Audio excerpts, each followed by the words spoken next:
Mali and Burkina Faso have issued bans on US citizens entering their countries with immediate effect. The West African neighbours described this as a reciprocal move after the United States added both countries to its no-entry list. Mali's military government said it regretted that the US decision had been made without consultation and said Washington's stated reasons did not reflect reality. The Trump administration has placed travel restrictions on citizens from nearly 40 countries, citing security concerns.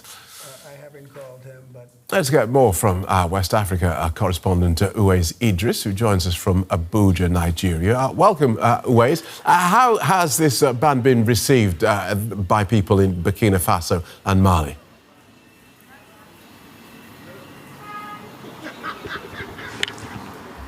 Well, the actions that are coming from these two countries are mixed with frustrations and defiance because it's a situation whereby the countries are being governed by military juntas.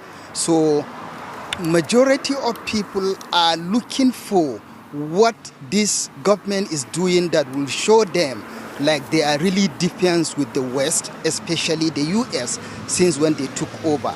But there are people within the country that are not happy with this because they have so much relationship to do in terms of business, in terms of traveling outside the country. So now they cannot get visas to do that, which is going to affect their businesses.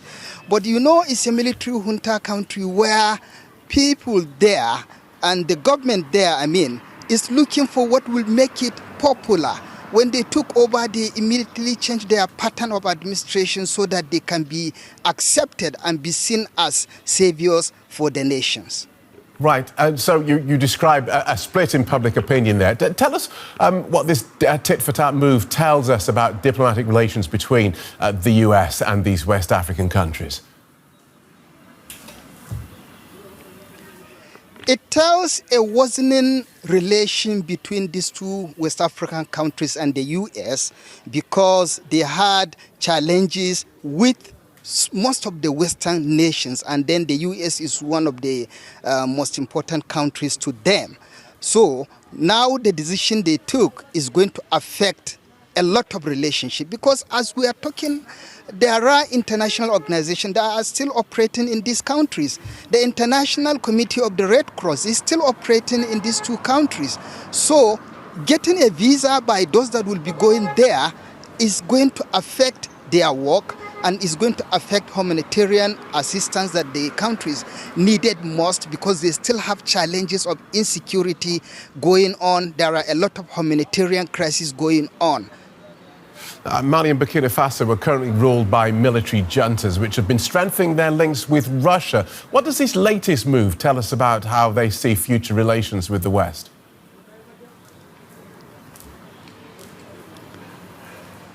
It tells a lot. It tells that this decision will move or rather push these countries to align more with Russia, with countries like China, with even North Korea, and distancing them from the West, even though there are a lot of effort to see that that has not happened. But that is what he's telling you because currently we see the assistance that they are getting from Russia, and they will see the West as getting far away from them and getting closer with these nations that have established and still offering them a lot of services in terms of assistance and in terms of even humanitarian issues and then in terms of the fighting of the insecurity. Thank you for that, Idris. DW West Africa correspondent Uwais Idris.